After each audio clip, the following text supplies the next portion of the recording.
Bon les gars, je vous explique, je suis parti d'un groupe de car spotters à Jarmé et on m'a dit qu'il y avait un rassemblement et j'arrive et ils partent. Donc bon, direct, là on a Audi R8 V10 et RS7 Performance, la toute nouvelle RS7 Performance. Bon les gars, j'allais vous filmer le départ de la R8 et la RS7 Performance, mais ça va pas filmer, donc je suis deg. En plus la R8 elle a fait une bête d'accélération et là il y a une GT4 et une M4 qui arrivent.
Bon, le rallye est parti, là il y a une petite T63 qui fait pas partie du rallye, mais allez, on termine avec le rallye. Petite Aston Martin Vanquish qui a pas l'air de vouloir partir. D'ailleurs, en fait, pour être honnête, il a même pas l'autocollant du rallye. Donc je suis même pas sûr qu'il fait partie du rallye. Mais en tout cas, il y a une Aston Martin Vanquish. Pour moi, une des plus belles Aston Martin, voire la plus belle Aston Martin. Je trouve que cette voiture, elle est classe. Elle est incroyable. Je sais qu'il y a deux motorisations. Normalement, il la fait en V8 et en V12, pardon. Et là, en plus, avec le soleil, on voit bien le dessin du carbone qui est magnifique, avec une config magnifique, un bleu. Vraiment, vraiment incroyable. Tout le diffuseur en carbone. Je crois que celle-là, c'est une V8, parce que c'est... On la reconnaît au pot d'échappement. Ce beau béquille bien dessiné, là. On a des belles jantes grises que j'adore, avec des étriers gris. Avec écrit Aston Martin, avec des fins carbone céramique, hein, on le voit bien au dessin, là. On le voit bien que c'est une fin carbone céramique avec un intérieur un peu beige, un peu blanc crème. Bon, je trouve le seul truc qui est vif sur cette voiture, c'est le volant. Mais sinon, à l'intérieur, on voit tout le tableau de bord en carbone, le bouton Aston Martin que vous voyez là. C'est le bouton pour démarrer. Et elle est magnifique. Donc voilà, je n'ai même pas été voir s'il y avait encore des belles voitures dans le parking là, donc on voit pas avec les haies. Mais je suis content, hein. Surtout les GT3 Touring 992. Moi la GT3 c'est ma voiture préférée. Bon, je la préfère en normal qu'en Touring, mais en Touring elle reste juste incroyable. En plus la verte elle a drifté même si je ne l'ai pas filmé. Et ils ont bien accéléré, enfin ils ont accéléré sans dépasser l'élimination de vitesse. On a juste entendu le bruit, c'est parfait. Et puis voilà, bon je tourne autour parce qu'elle est vraiment belle. Mais tiens, je vais vous filmer la C63 qui elle fait pas du tout partie du rallye, mais on a une petite C63S, une config très sympathique aussi, un bleu électrique, un peu électrique, ouais, bleu foncé qui ressort plutôt bien au soleil. Avec le petit béquet noir, le sortie de polyéchappement en noir, le diffuseur noir, des siglés, avec les jantes noir et les sorties, les étriers en bronze, sachant que chez Mercedes quand c'est en bronze c'est marqué c'est carbone céramique, puis c'est toujours marqué dessus c'est du carbone céramique. V8 biturbo, bon je pense que vous n'avez pas besoin que je vous dise que sur AMG c'est V8 biturbo.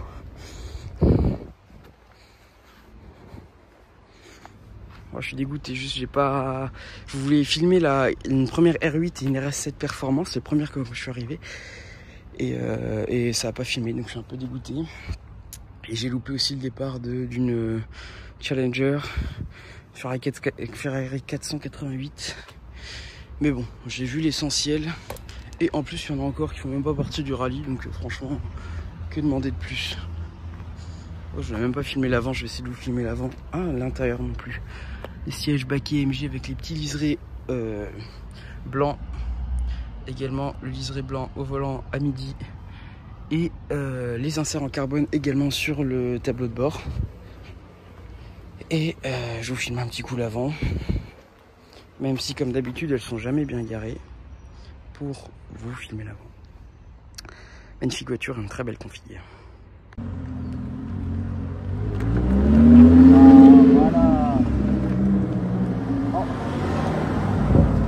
Voilà.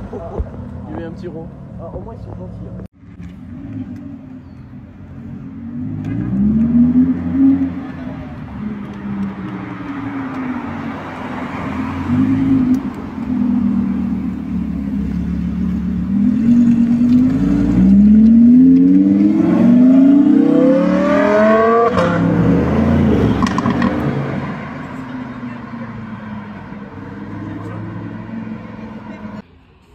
Bon, quand tu fais les courses dans un premier magasin, que tu tombes sur une RS7, un deuxième magasin, une petite C63 berline en plus. Moi, j'avoue que je peux pas dire que je préfère la berline ou la coupée parce que c'est deux styles complètement différents, mais les deux je kiffe.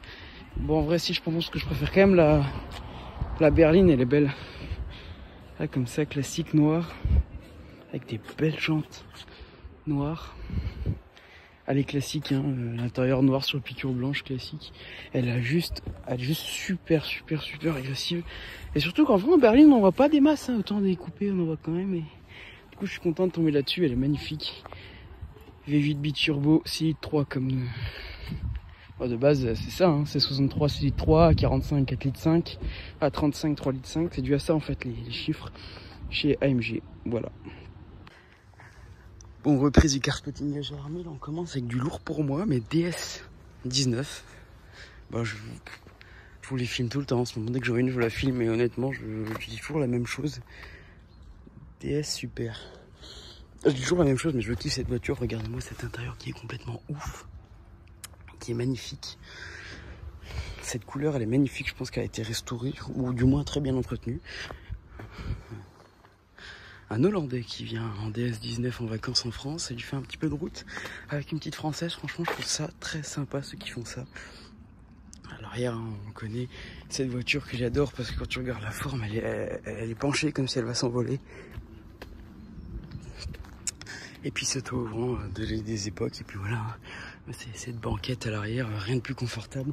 Il y a une autre petite Porsche que je vous filmer juste 2 secondes pour que vous la voyez, histoire de bien reprendre. Et puis voilà.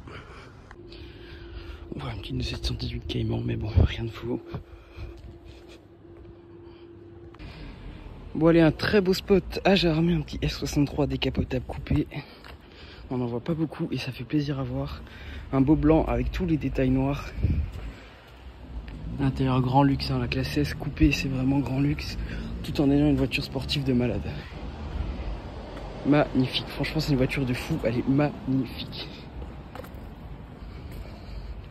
Puis ça, on n'a pas l'impression que c'est une classe S coupée, en plus décapotable, mais c'est vraiment une base de classe S du coup.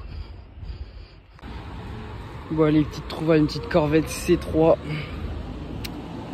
Magnifique américaine. Bon, Corvette on connaît, c'est pas non plus super rare, mais ça fait quand même plaisir à voir. Donc celle-là, pour moi elle a un petit kit. Hein. Bon, elle est vraiment dans son jus. À l'avant, le pare-choc, je sais pas si d'origine il a bien souffert. Une Corvette, un mythique V8 atmosphérique. Ça c'est un 5 litres 7 qui sort 306 chevaux. Donc quand tu dis qu'il y a un gros moteur 5 litres 7 pour 306 chevaux, tu dis que le moteur est énorme pour par rapport à la superficie du moteur, il n'y a pas beaucoup de puissance. Mais bon, ça c'est les américaines. On peut voir l'intérieur. Dans son jus, hein. C'est des voitures qui sont quand même des années, je dirais les années 80. Bon. Je me renseigne, hein, bien évidemment. J'ai dit années 80, 1967, c'est sorti. Honnêtement, ça fait pas son âge. Ça fait, même si elle est dans son jus, on voit que c'est pas une voiture récente, hein, clairement. On voit clairement, j'aurais dit 1980, mais elle a plus de 10 ans. 1967, c'est énorme. Ça fait quand même plaisir à voir.